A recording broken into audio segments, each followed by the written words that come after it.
Hello, this is Time Itself, posting for Call of Duty Access. Today I have a couple games of Domination on Derail for you. I'm also going to spend some time talking about competitive Call of Duty and the Call of Duty matchmaking system. First up though, the gameplay. I see here one-man army, hardline noob tube. This is one of the classes I like to run early on in a game because it lets me noob tube a domination point. Infinity Ward really just didn't do their quality check, or they really expected this stuff, because here I just walk over and put some noob tubes on C. This certainly isn't the only map. In fact, there are several others you can do this sort of nonsense with, but it's just how you shut a team out. You keep them from taking the first point. I have no idea how many people know about those kinds of shots, but they're pretty easy. Noob tubes are like sniper rifles. Once you line up the shot, you know where it's going. It is really cheap, but if you're playing to win, that's the sort of thing you'll do. Grenade launchers in the game, you make use of it. Once my team has taken C, we just need to control their spawn. They're either going to spawn over by the transformers or in the C building, and they'll move back and forth, sweeping them off either side and going back to the other one. Important thing to remember is to just give them some room to spawn in one of those two areas, otherwise they'll spawn back behind, close to A, and that's where things can go wrong here.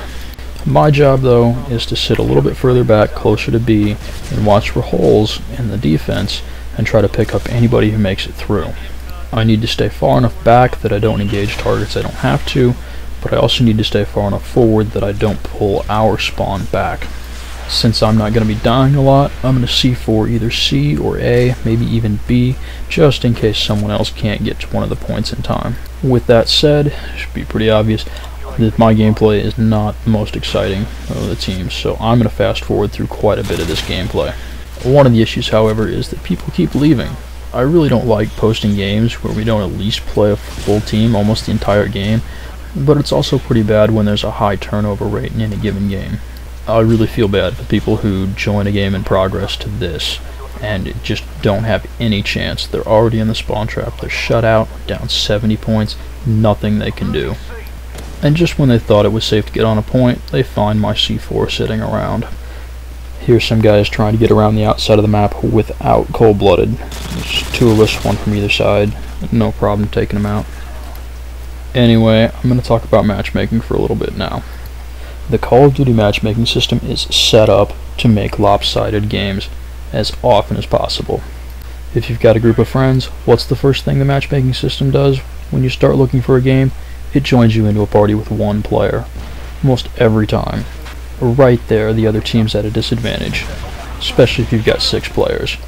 When you've just finished a game, it doesn't dump everyone to find new players.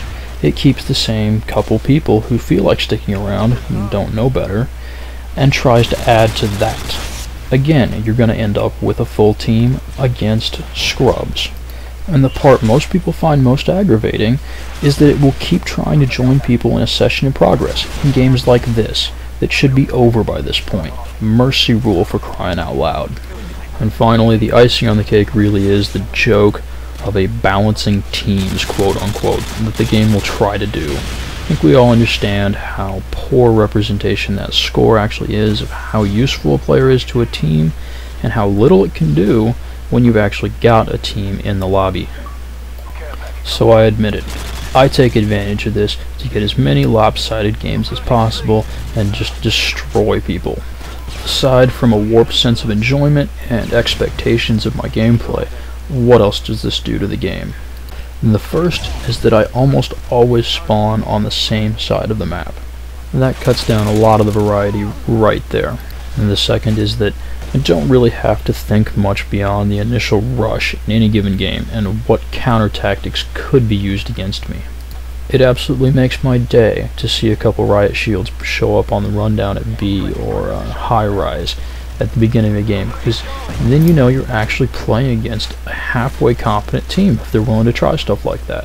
And that really ties into people just being predictable. Random players playing often just run forward out of their spawn. You know what they're doing, you can deal with it.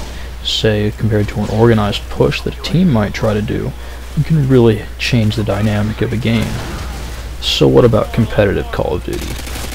In addition to the comments I just made about matchmaking, I would say that Call of Duty is not made to be a competitive game. Don't get me wrong, that's not that you can't play it competitively, it's just that as it's shipped, it's not made to be a competitive game.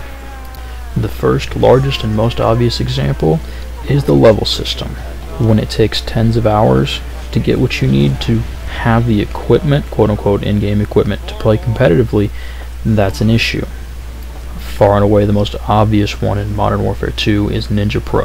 Why don't they just switch what Ninja and Ninja Pro do? Because for the competitive players, Ninja Pro is absolutely essential. You've got silly things like the sniper ghillie suits for maps, and it just goes on and on. And then you've got the list of things that are quote-unquote overpowered or cheap, like exactly what you see me doing again here, that people will take out. And where to make the judgment call between this is cheap, that's not cheap, I'm not going to lay that out. That still limits a lot of things in the game. On one extreme you've got perfectly symmetrical violence, where everyone is using exactly the same thing, or you can try to bring it to where more things are possible in a game, and taking out the really overpowered stuff so that you've got a wider middle range of options to choose from.